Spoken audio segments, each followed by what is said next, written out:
I'm going to give you 5 simple life hacks that will make avoidance crack open.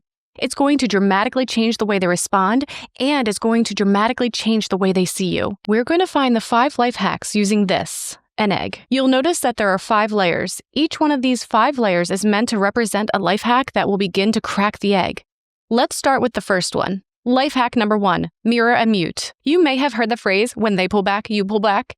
Mirror mute is the better version of that. It works in 2 steps. First step, when they pull back, you pull back the exact same amount. Shocker, right? There's no anger or explanation. You're just matching their energy and mirroring their distance. What this does is it disarms them.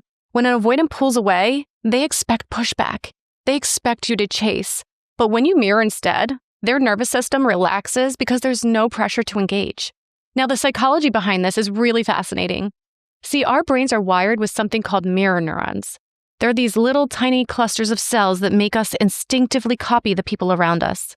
When you mirror an avoidance behavior, you're not just matching their energy on the surface, you are actually speaking directly to their nervous system at a subconscious level. Their brain gets the message, this person is safe. They're not going to overwhelm me. And that's what starts to crack their shell more than any clever comeback or heartfelt message. But here's where most people make a mistake. They do the when they pull back, you pull back mirror method and just call it a day. But with avoidance, that's not enough. They require a second step. You need to hit mute on the relationship for a small span of time. Not forever, just for a while. So what would this actually look like? Let's say you and your avoidant partner usually text a lot, but suddenly they start to pull back. Their responses get shorter and the hours or days go by before they even reply. So you mirror them, you match their energy. If they take a day to respond, you take a day to respond. And if their messages are short and surface level, you reply in kind. After you've mirrored their distance for a bit, that's when you hit the mute button. You stop initiating contact at all. You don't send them good morning text. You don't check in to see how they're doing. You don't invite them to plans or share updates about your day. Maybe you do this for a span of 3 days, and if they reach out first, that's amazing. Then you can respond. But in the meantime, you're just going to focus your energy elsewhere. You're going to make plans with friends, spend more time at the gym, and dive into new projects. But here's the thing about avoidance. Avoidants need pressure release valves. They need these built-in brakes that let their emotions cool down. Think of the avoidant like a volcano steadily building the pressure. So every time you get close, pressure. Questions, intimacy, future talks, more pressure. On the outside, they might not show that anything is wrong, but inside that pressure is building. And if it keeps going, eventually the volcano is going to erupt. That's basically where the avoidance has peace and then ends the relationship. But every once in a while, they'll get a partner who backs off a little bit. That causes the pressure to drop.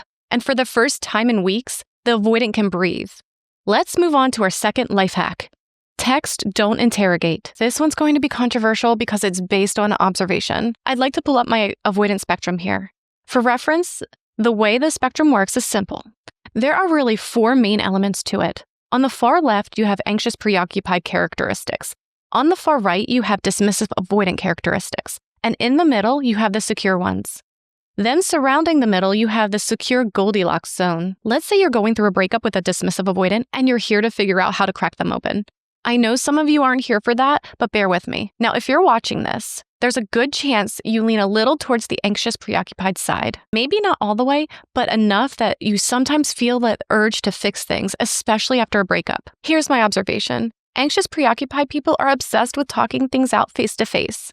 You want to meet up and hash it out and hear their voice and see their face and basically fix the way you're feeling right now. The problem is that avoidants can't stand this. For them, in-person, high-stakes conversations feel too emotional and too much of a risk that a conflict will happen. So they freeze up at the thought of having an in-person talk, or they shut down completely. What actually works is focusing around 80% of your communication with them over text. Text feels less intense for avoidance. There's no direct eye contact and no pressure to respond in real time. They have the space to process, to choose their words, and to respond to them on their terms. In one study with over 2,000 college students, researchers found that people feel a lot less anxious when communicating online compared to face-to-face, especially if they're already prone to social anxiety or feeling overwhelmed. Check out this quote. The results show that social anxiety was lower when interacting online than when interacting offline. The social anxiety decreased more in online interaction among subjects with high social anxiety, depression, BIS, and BAS. So what's the bottom line? If you want to actually reach an avoidant, especially after a breakup, ditch the marathon heart-to-hearts and start leaning into text. Give them the room to process, respond on their terms, and avoid the intensity that usually shuts them down. It's not about avoiding real conversations forever. It's about lowering the emotional volume so that they can finally feel safe enough to open up, one message at a time. Text isn't a cop-out. For avoidance, it's actually the fastest route to truth. Let's move on to life hack 3, the 3-3-3 rule. Now, here's the rules you should live by when texting an avoidant. Every 3 interactions mirror their tone. Every 3 weeks, share one emotional truth about yourself. And every 3 months, reflect something vulnerable they said, casually. Let's take things from the top. Oh, and I think I should mention, this only applies if you are in an actual texting phase with an avoidant and things are going really well. Every 3 interactions mirror their tone. Nothing too shocking here. We literally had a whole life hack dedicated to mirroring their tone. The thing I want to call out is the importance of forcing yourself to mirror their tone. Sometimes, especially when things are going well, we can get wrapped up in how good it feels just to be vibing with the avoidant again. And then we forget we need to stick to the basics. But there is a method to the mirroring madness. Forcing yourself to mirror their tone sends a subconscious signal that you're not trying to force the pace or intensity. It makes you feel safe to their nervous system, which means they're less likely to put up more walls. Over time, this builds more comfort and trust. Let's move on to the second thing. Every 3 weeks, share one emotional truth about yourself. Let's say you've been chatting casually for a few weeks, and after the 3rd week, you might drop something simple like, I've been actually struggling a bit at work, but I'm getting through it. Now, why is this important? A lot of times I see clients who are so desperate to reconnect with their avoidant that then when they finally do, they're terrified of messing it up. So they freeze. They keep things shallow and nothing progresses. By sharing small emotional truth every 3 weeks, you're not going to overwhelm them. You're just gently dipping your toe in the water. It's to test to see if they're willing to meet you at a deeper level. And it naturally moves things forward without scaring them off. And if they're not meeting you in the middle, it tells you a lot about where you stand. Let's move on to the 3rd thing now. Every 3 months, reflect something vulnerable they said casually. Maybe 3 months ago, your avoidant mentioned they've always felt like the outsider in their family. So you decide to bring that up in a very relaxed way. What does this actually accomplish? Bringing up their vulnerability in a nonchalant way shows that you actually listened and remembered, but you're not making a big deal out of it. This normalizes their experience and makes them feel seen and proves that you're not going to use their vulnerability against them. It helps them feel safe enough to share more next time, which slowly chips away at their shell. Life hack 4, the 90-10 rule. This is the rule that nobody talks about, but it's one of the most powerful ways to get inside the mind of an avoidant without ever chasing. And here's how it works. Always leave the last 10% unsaid. When you're having an emotional conversation, whether it's over text or in person, you give them 90% of the moment. You show honesty, warmth, maybe even a little bit of vulnerability, but you never tie it up in a neat bow. You don't spill every feeling you have. You don't ask for complete composure. You don't even explain every detail or tell them exactly how much you miss them. You just leave it a little bit, about 10%, hanging in the air, unfinished and unsaid. And here's why that matters. Psychologists call this the Zeigarnik effect. That's how they say it in Russian anyway. It means we remember unfinished business much more than what's been fully resolved. When you leave a conversation just a little bit open, their brain can't help but circle back to it, replaying it over and over, trying to fill in the missing piece. Picture this. If you graphed out the flow of conversation, it might look a little something like this bell curve. It's got the inevitable builds into the middle, the high point, and the inevitable drop-off. Because let's be honest, you can't talk to someone forever and remain perfectly satisfied. According to the 90-10 rule, you'll want to end the conversation here, almost at the high point, but not quite at the perfect spot, just a little bit before it. That, of course, would trigger the Zeigarnik effect and make the conversation more memorable. But I'm talking about the length of conversation.